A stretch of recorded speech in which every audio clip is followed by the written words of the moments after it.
तो उन लोगों को घर में अगर तूली देने वाला कोई नहीं रहेगा। मैं सच कहता हूं, माथा की तरफ हाथ करके कहता हूं, उन लोगों को ये मालूम नहीं है कि हम गुटखा खा के अंदर प्रवेश होते हैं, लेकिन उसी से हम लोग बख्श जाएंगे। मैं तड़फा तड़फा के मारता हूं, वो लोगों को मालूम नहीं है। यहां एक भाई आया हुआ है, गणपत राम देड़ जाति का है। गणपत राम देड़ कौन है? एक बार बेटा खड़ा होकर अगर मान लो दर्शिए दे। गणपत राम देड़ उन्हीं के बहन भी आई हुई है, उन्हीं का जीजा भी आया हुआ है, रूपाराम और पांची बहन। एक बार खड़े होके रूपाराम और पांची बहन, क्योंकि ये पांची बहन है सामने,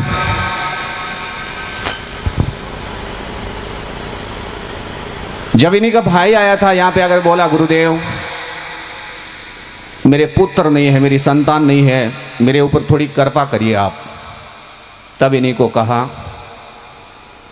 कि मेरी मां जीवनदान से मैं विनती करूंगा तुम्हें पुत्र जरूर मिलेगा, लेकिन जिस दिन नशा किया मैं मां के दरबार में खड़ा हूं, मैं तेरा पांव काट लूंगा, मैं तेरा चरण काट लूंगा, तुम्हें पता भी नहीं चलेगा और सोच भी नहीं पाओगे। एक भाई तेरा लंगड़ा है और दूसरा भी तेरी टांग वही कटेगी जो अगर तूने सोचा भी ना हो। लेकिन मैं इन लोगों को वचन देता हूं, तुम्हारी आने वाली समय में अगर मतलब समझोगे आपकी टांग मेरे हाथ में रहेगी, आप सोच नहीं पाओगे। ये जो जूते पहन के अंदर एंट्री कर रहे हैं ना, अग्नि पैदा हो जाएगी अगर आप समझ भी नहीं पा रहे हो। सोचने के लिए आपके पास बुद्धि रहेगी नहीं।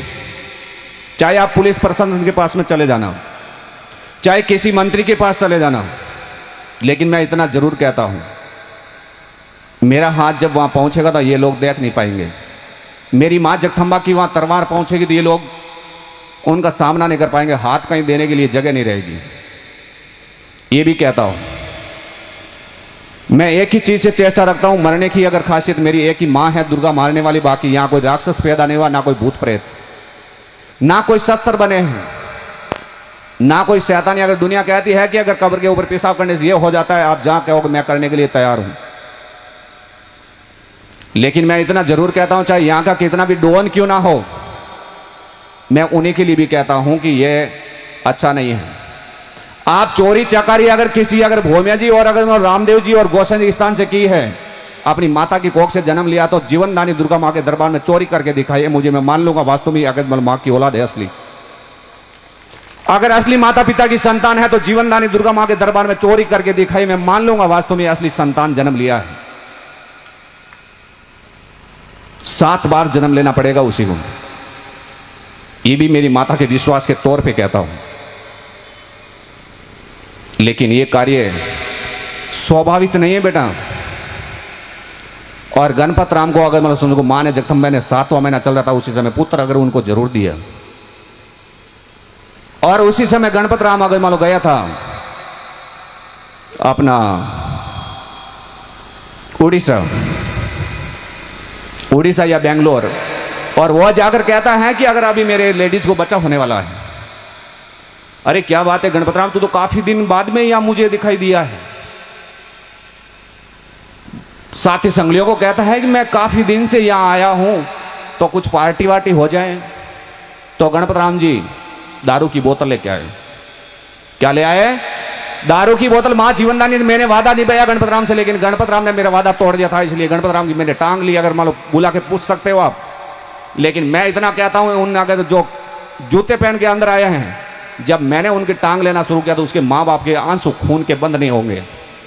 मैं वचन देता हूं, और मैं अगर खांडे की धार के जैसा कड़क नियम वाला प्राणी हूं।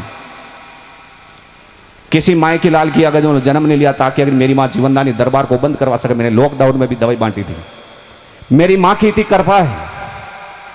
लेकिन मैं इतना जरूर कहता हूं, मैं ये सोचता हूं कि एक की वजह से पूरा परिवार परेशान हो जाएगा।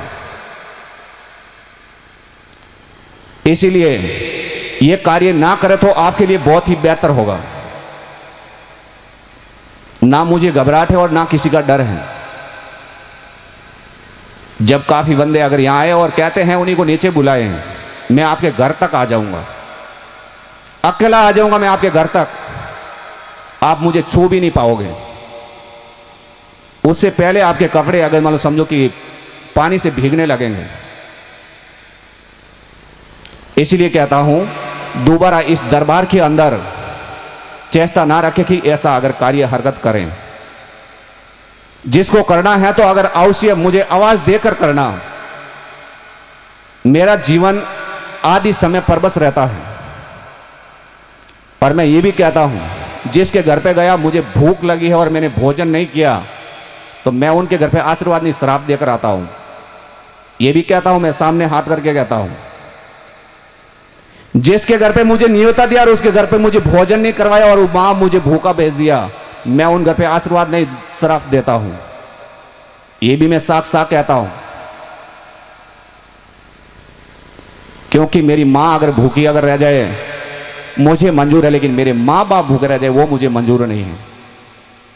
मेरे साथ में चलो और मेरे माता पिता भूखे रह जाएं वो मुझे बिल्कुल मंजूर नहीं। मुझे 10 दिन भोजन नहीं मिलेगा तो भी चलेगा, लेकिन मेरे मां बाप के लिए मैं 1 सेकंड के लिए भी अगर मतलब परबस हूं। बहुत प्रिय है मेरे माता पिता। और मैं ये कहता हूं जन्मों जन्मों से हर इंसान को मेरे दादा और बाबू जैसे इंसान मिले, बहुत प्यारे हैं हर प्रकार से।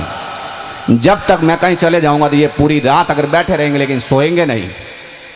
हर समय अगर मान समझो कि ये अगर मुझे एनी टाइम ध्यान में रखते हैं, अभी कहां गया है, क्या कर रहा है। इतना तो मैं ये जानता हूं कि मेरे जन्म लेकर धरती पर आने के बाद में मेरे माता पिता ने अगर मतलब जन्म देकर मुझे बड़ा किया, उनका मैं खून हूं, उनका लव हूं, मैं उनका सुपुत्र हूं। उनका फर्ज भी था और मेरा फर्ज है मेरी मां का और मेरे पिता का सेवा करने का। लेकिन मैं इसीलिए कहता हूं कि आप देवता के स्थान पे आने के बाद में भी आप उस राक्षसी विद्या को छोड़ दीजिए। ये जीवनदानी का दरबार है, यहां से इंसान को जीवन मिलता है। ये मैं साफ कहता हूं। यहां आपके पड़ासला के निवासी थे सब लोग, सोनाराम जी मुंड, हिमताराम जी मुंड, काफी जने थे। यहां टांकला का एक नाथ जाति का आया था और वो गुटका पूड़ी खाकर यहां पिचकारियां मार रहा था। और उन्हीं को सुबह 15 नंबर टोकन दिया था और साफ मना किया था कि अगर जो तू ये गुटका थूक रहा है ये मुझे मंजूर नहीं है और तुम्हें भारी पड़ जाएगा ये। जब मैंने 15 नंबर टोकन सुबह 5 बजे नाम लिख रहा था, उसी समय मैंने टोकन मांगा कि मुझे टोकन दे दीजिए आप, तो वो भाई दे नहीं रहा था। उसका 20 वर्ष का बेटा गाड़ी में बाहर सो रहा था।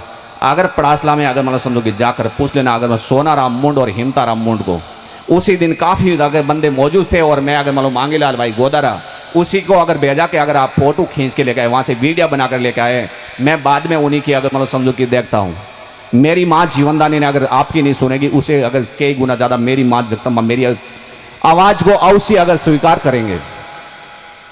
और उसी टाइम सुबह दीवाबती का टाइम हुआ और मैंने वो 15 नंबर टोकन 5 बजे लेकर नौरती बहन चौकड़ी गांव माली जाती, उन्हीं को वो अगर मान लो मैंने टोकन देकर उसी का नाम लिख लिया था। जब वो कहता है मैं देख लूंगा अगर मान लो तू मुझे जानता नहीं है, मैंने एक ही को देखा जन्म लिए, उसी समय मेरी माता को या मेरे पिता को या मैंने जगदम्बा मां भगवती को, मैंने किसी को देखता हूं ना मुझे किसी से ताल्लुक है। और उसी समय अगर कहा कि अगर मैं गुटका थूकता हूं जो करना सो कर लेना, तेरा उधार 10 बजे करूंगा, उसी समय तेरे पांव के नीचे जमीन नहीं रहेगी, मैं वादा करता हूं। क्योंकि दुनिया अगर मुखर जाती है लेकिन मैं मुखरने वाला इंसान नहीं हूं। प्राण जाना मंजूर है लेकिन वचन नहीं जाने देता मैं।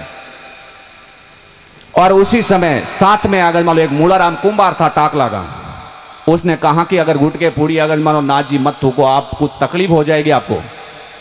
बोला ऐसे बहुत दरबार देखे हैं। और उसी टाइम जब सुबह दीवाबती का टाइम हुआ और उसी समय दीवाबती कर रहा हूं और काफी लोग बैठे थे, कम से कम उसी दिन 50 जने अगर पड़ासला के मौजूद थे। और उसी टाइम वो भाई अगर रोयडे के पास में बैठकर खड्डा खोदकर अपना गुटका था वही वहीं डांट दिया। उसी समय मां ने कहा मौत को दावत दी आपने, अपनी मौत को गले लगा लिया तूने। और सब लोग चौकन्ने हो गए, ये क्या कह रहे हैं। उसी समय कहा कि 10 बजे आपको एक संदेश मिलेगा, आपके सबके रोंगटे खड़े हो जाएंगे। और उन्हीं टाइम दीवाबती का समय पूरा हुआ और मैंने जाकर वहां नाम लिखना शुरू किया हॉल के अंदर। तब उन्हीं के साथ में 4 लेडीजें थी और एक मूड़ाराम और एक उनका सुपुत्र था नाथ का बोलेरो गाड़ी लेके आया। और माँ ने कहा रात को कि इन गाड़ी को बाहर छुड़ा दिए, ये बहुत ही कर्म बुरा किए वाला इंसान है, इन्हीं का कर्म साफ नहीं है और इन्हीं की तकलीफ बहुत बड़ी आज। और उसी टाइम मैं जाके नाम लिखने लगा और उन्हीं को कहा माता ने कि अगर सुबह तूने अगर 48 लोगों को नाम लिखा उसकी बोतल मंगा लीजिए और दवाई बांट दीजिए। पहले नाम अगर मत लिख, बोतलें मंगा लीजिए और नाम लिख बाद में, और पहले दवाई वितरण कर दे। और उसी टाइम मैंने उन लोगों से बोतलें मांगी, तब उन्हीं के साथ वाली 4 लेडीज बोतल लेने के लिए गई गाड़ी के अंदर। तो वापस आकर नाजी को कहते नाजी तेरा बच्चे का शीश नीचे पांव ऊपर मक्खियां भड़क रही है। तब जाके नाजी ने देखा तो नाजी के अगर पांव तले जमीन निकल गई, बच्चा खत्म हो गया था। 10 बजे उन नाजी के बच्चे का प्राण लिया था। लेकिन मैं साफ कहता हूं मैं पलटने वाला प्राणी नहीं हूं, और जिस दिन मैंने लेना शुरू किया तो उसी दिन खाली हो जाएंगे घर सब। लेकिन मेरी माता के दरबार में आकर ऊल फैल का कार्य नहीं कर, वीडियो करके सबको दिखा दीजिए। मेरी वाणी को अगर मतलब सब देख करके आप जहां अगर कोर्ट में देना वहां दे दीजिए कि इस इंसान ये ऐसा कहता है। मेरी मां के दरबार के लिए प्राण देने के लिए भी तैयार हूं, मैं पीछे नहीं हटूंगा। लेकिन मैं इतना जरूर कहता हूं मेरी माता के दरबार में आकर मंजूर नहीं है मुझे अगर मान लो गुटखा खाना, बीड़ी पीना, सिगरेट लेना, अमल डोडा लेना, यह मंजूर नहीं है। किसी अगर बच्चे को अगर मां ने जन्म दिया है वो 9 महीने पेट में लेकर घूमी, उस मां को जाके पूछ, माता को जाके पूछ के अगर मान लो समझो तूने मुझे जन्म किस तौर पे दिया था, कितनी तकलीफ उठाई, और मैं तेरे एक को तकलीफ दूंगा तो अगर तेरे माँ बाप, तेरा पूरा कुटुंब, कबीला, तेरे भाई बहन सब दुखी हो जाएंगे। ऐसा मत कर। दोबारा इसी प्रकार अगर करेगा तो माफी नहीं मिलेगी, वो सजा मिलेगी जो जिंदगी में कभी किसी ने देखी भी ना हो, जिसे टाक की बीमारी कहते हैं। और टाक सुना भी नहीं हो ना, अगर डॉक्टर ने अगर मान समझो आज तक कोई इलाज कर पाया हो। वो मस्कुलर बीमारी जो अगर पांव में अगर 7 फीट तक तेरे परिवार पूरे लड़खड़ाने लग जाएंगे। और वो बोन में बीमारी जो अगर इंसान ने कभी अगर मान लो इलाज के अगर माफ के कोई पैसे की कोई हद नहीं रखी हो। इसलिए कहता हूं ये 3 बीमारी जब घर में लागू हो गई तो पीढ़ी में कोई बाकी नहीं बचेगा।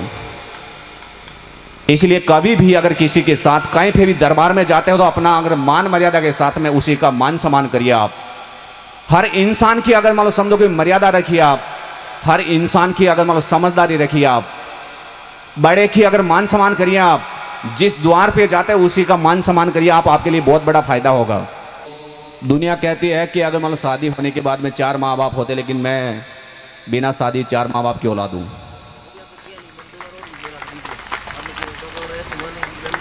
दुनिया अगर जो शादी करने के बाद में 4 माता पिता की संतान होती है, लेकिन मैं बिना शादी किए हुए 4 माता पिता की संतान हूं। मेरे पिछले जन्म के माँ बाप है, मेरे साथ है वो,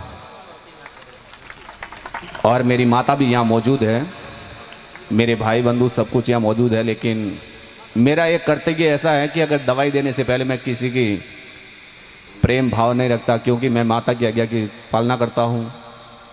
पहले हर इंसान की अगर भक्तों की सेवा करने का मेरा कर्तव्य धर्म बनता है और वो मैं कार्य पूर्ण करता हूँ। लेकिन काफ़ी चीज़ ऐसी भी है, क्योंकि जो इंसान अपनी माता पिता की नहीं सुनता, अपने आए हुए मेहमान की कदर नहीं कर सकते, ऐसे भी लोग यहाँ आए हुए हैं, कमी नहीं है, वो लोग भी यहाँ हैं। लेकिन वो लोग ये नहीं जानते कि अगर मान लो हम लोग कर क्या रहे हैं, उन लोगों को ये मालूम नहीं है। लेकिन मैं मां के दरबार में खड़ा हूं।